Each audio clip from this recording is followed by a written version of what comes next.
up, hungry people? Our food from the Hunger Games series continues with a recipe that comes from the literal second page of Sunrise on the Reaping, Haymitch's birthday cornbread and plum sauce. I've been rereading the Hunger Games series for the first time in many years, probably for the first time since the books came out, honestly, and I seriously forgot how much food Suzanne Collins packs into these books. Like, I'm pretty sure Suzanne Collins is just a secret food blogger in disguise who accidentally wrote a best-selling series instead of a recipe blog. That, or she spent a lot of time writing in a bakery or something, because it feels like every recipe so far has been a bread-based recipe. Peta's cheese buns, Tigress's bread pudding, and now Haymitch's cornbread.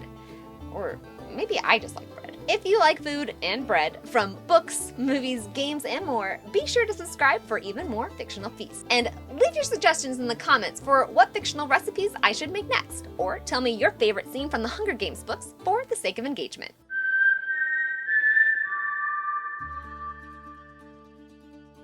The first few pages of Sunrise on the Reaping follow Haymitch on the morning of his birthday. We jump right into the food scenes in this book, opening with Haymitch grabbing a slice of fresh cornbread and spooning on homemade plum sauce before he heads out the door for what unfortunately will be the last time until the reaping. Haymitch describes the cornbread as an upgrade from the gritty bread that the capital provides. We know that District 12 is vaguely located in Appalachia, somewhere likely in the southern region where it's a little bit warmer. It's said in the books that plums grow on the edge of the district, so they'd have to live somewhere warm enough that the plum trees could survive the cold winters that are known to happen in that region. Ma describes the dish on the stove as a sauce, and that's about all the detail we get. But we know that Ma is not one to waste anything, not even the bags that the flour comes in. So once we've pitted the plums, we'll toss them into a large pot, skins and all. The skins will act as a natural pectin and sort of help to thicken the sauce. Ma's sauce would have been simple, relying on what she had easy access to, so water from the creek and a little bit of salt from the halite mines would have gone a long way to get the sauce started. We'll want to add just enough water that most of the plums are submerged.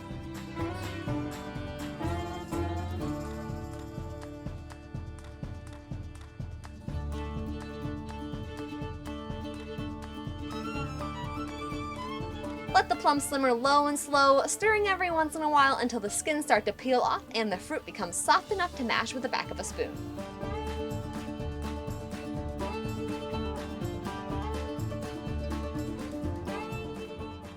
Next, let's talk about sorghum. We learn in later chapters of Sunrise on the Reaping that Ma would collect ingredients for months in advance to make a cake for New Year's Eve.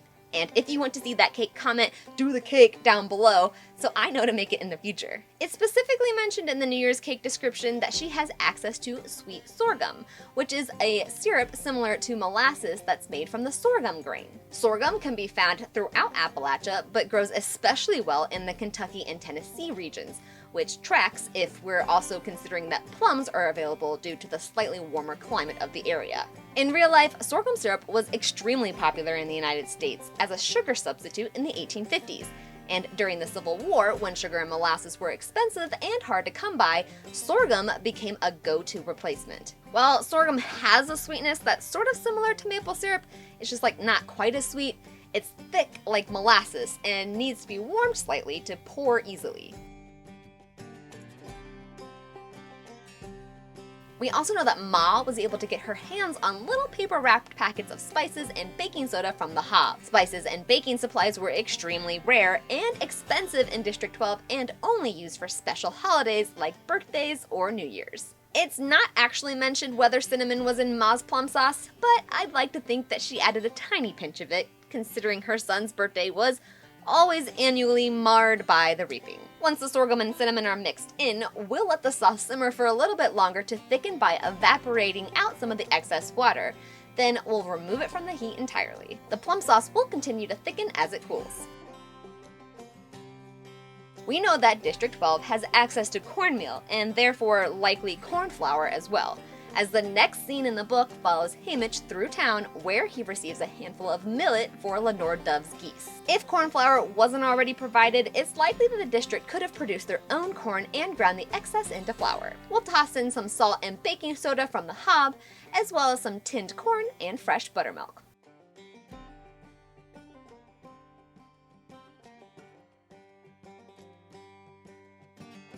And finally, we'll add a little bit of sorghum to the cornbread batter to boost the sweetness and add a little authentic Appalachian flair. Stir until all the dry spots are gone, then let the batter rest for a few minutes so the buttermilk can activate with the baking soda and give the cornbread a little rise.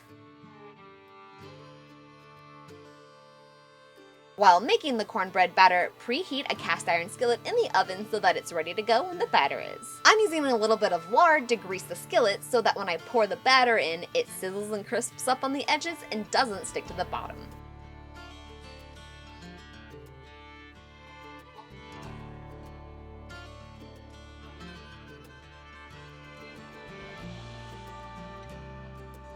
Bake the cornbread until it's lightly puffed up and golden brown. You want to start at a high heat to get that puff going, and then quickly lower the heat so that way it doesn't sink before the whole center is set. This is definitely an authentic take on what the people of District 12 would have had access to, so it's definitely a bit more dense than what you might expect from a modern box mix. But for Haymitch, this sweet treat on the morning of his birthday would have been heaven. Once the cornbread is smothered in plum sauce, the whole thing is transformed into one big sweet and tangy bite. Like, give that plum sauce to me every day, Ma. I'll definitely take them hot and sugared. And I also might be talking about Haymitch when I say that.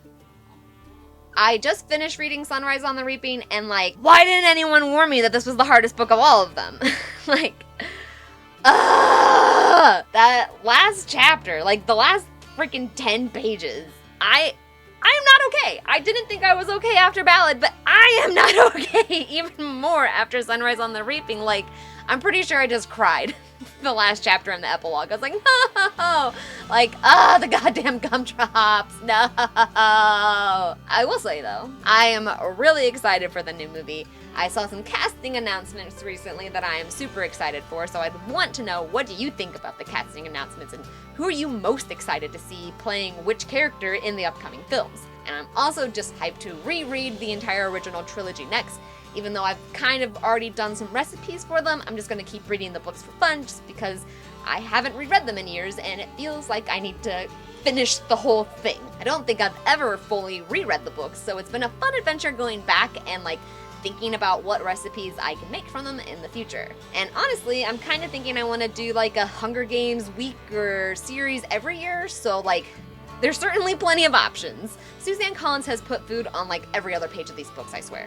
I kept tabs, and this is Sunrise on the Reaping. I kept sticky notes, all of the orange things flipping by. Those are all references to food. There's 2 sticky notes per page on most of the chapters. Her food references are just prolific. I've been doing Hunger Games recipes for the last few weeks, and now I really need a Mockingjay specific recipe. Actually, let me show you. There's hardly any Mockingjay. That's it. In the whole book. What's that, 10? 2, 4, 6, yeah, 11 maybe? You can count that, I'm not gonna. But there's nothing. So if there's something from this book specifically that you actually want to see, let me know, because you ain't got a lot of options, but I want to complete the series because this is the only book that I haven't made anything out of yet. So leave your suggestions down below, or just tell me what other fictional feasts in general that you want to see me make. There's nothing off limits.